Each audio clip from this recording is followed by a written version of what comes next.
ਦੋ ਮੱਝਾਂ ਨੇ ਨਾ, ਇਹਨਾਂ ਦੀ ਵੀਡੀਓ ਟਿਕਟੌਕ ਤੇ ਲਾਈ ਨਾ YouTube ਤੇ ਲਾਈ, ਕਿਤੇ ਜਗ੍ਹਾ ਵੀਡੀਓ ਨਹੀਂ ਲਾਈ ਕਿਉਂਕਿ ਵੀਡੀਓ ਲਾਉਣ ਵਾਲੀਆਂ ਮੱਝਾਂ ਨੇ। ਹਾਂ ਕਿਉਂਕਿ ਇਹਨਾਂ ਦੀ ਵੀਡੀਓ ਲਾਉਂਦੇ ਨਾ ਤੇ ਯਕੀਨ ਕਰੋ ਲੱਦਣ ਲੱਗਿਆ ਵੀ ਨਹੀਂ ਇਹਨਾਂ ਦੀ ਵੀਡੀਓ ਲਾਈ ਤੇ ਮਾਸ਼ਾਅੱਲਾ ਹਾਈ ਲੈਵਲ ਦੀਆਂ ਮੱਝਾਂ ਹਨ ਤੇ ਇਹਨਾਂ ਨੂੰ ਨਜ਼ਰ ਇੰਝ ਫੜਦੀ ਹੈ ਨਾ ਤੇ ਰੇ ਨਾ ਖੁਦਾ ਦਾ। ਤੇ ਇਹ ਮੱਝ 20 ਸਿਰ ਵਾਲੀ ਸੀ, ਇਹ ਮੱਝ 16 ਸਿਰ ਵਾਲੀ ਸੀ ਤੇ ਬੜੇ ਹੀ ਸ਼ੌਕ ਵਾਲੇ ਭਰਾ ਨੇ ਜਨਾਬ ਇਹਨਾਂ ਨੂੰ ਦੋਏ ਮੱਝਾਂ ਤੋਹਫਾ ਦਿੱਤੀਆਂ। ਨਾ ਇਹਨਾਂ ਦੀ ਵੀਡੀਓ ਲਾਈ ਦੀ ਟਿਕਟੌਕ ਤੇ ਇਹੋ ਜਿਹੀਆਂ ਮੱਝਾਂ ਦੀ ਵੀਡੀਓ ਨਹੀਂ ਲਾਈ ਦੀ ਕਿਉਂਕਿ ਮੱਝਾਂ ਨੇ ਭਾਰੇ ਲੈਵਲ ਦੀਆਂ ਇਹਨਾਂ ਨੂੰ ਨਜ਼ਰ ਇੰਝ ਫੜ ਲੈਂਦੀਆਂ ਨੇ ਜਿਵੇਂ ਜਨਾਬ ਇੱਲ ਫੜਦੀ ਹੈ ਨਾ ਬੋਟੀ ਨੂੰ।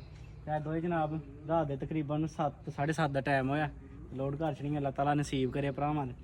ਕਦੀ ਜ਼ਿੰਦਗੀ ਦੇ ਵਿੱਚ ਘੱਟ ਮੱਝਾਂ ਇੰਜਦੀਆਂ ਆਉਂਦੀਆਂ ਮਾਸ਼ਾਅੱਲਾ। ਤੇ ਨਾ ਇਹਨਾਂ ਦੀ ਵੀਡੀਓ ਟਿਕਟੌਕ ਤੇ ਲਾਈ ਸੀ, ਕਿਸੇ ਪਲੇਟਫਾਰਮ ਤੇ ਇਹਨਾਂ ਦੀ ਵੀਡੀਓ ਨਹੀਂ ਲਾਈ। ਡੇਰੇ ਤੇ ਆਏ ਨੇ 2 ਟਾਈਮ ਭਰਾਵਾਂ ਨੂੰ ਚਵਾਇਆ। ਇਹਦਾ ਜਨਾਬ 11.5 ਕਿਲੋ ਦੁੱਧ ਮਿਣ ਕੇ ਦਿੱਤਾ ਉਹਨਾਂ ਨੂੰ, ਇਹਦਾ ਜਨਾਬ ਉਹਨਾਂ ਨੂੰ 9 ਕਿਲੋ ਦੁੱਧ ਮਿਣ ਕੇ ਦਿੱਤਾ। ਇਹਦਾ ਬੱਚਾ ਮਰ ਗਿਆ ਸੀ, ਇਹਦਾ ਬੱਚਾ ਹੈ ਤੇ ਜਨਾਬ ਮੁੱਲ ਵੀ ਤਗੜਿਆ ਹਨ ਮਾਸ਼ਾਅੱਲਾ। ਅੱਲਾਹ ਤਾਲਾ ਉਹਨਾਂ ਦੇ ਨਸੀਬ ਕਰੇ ਜਨਾਬ। ਚਲੋ।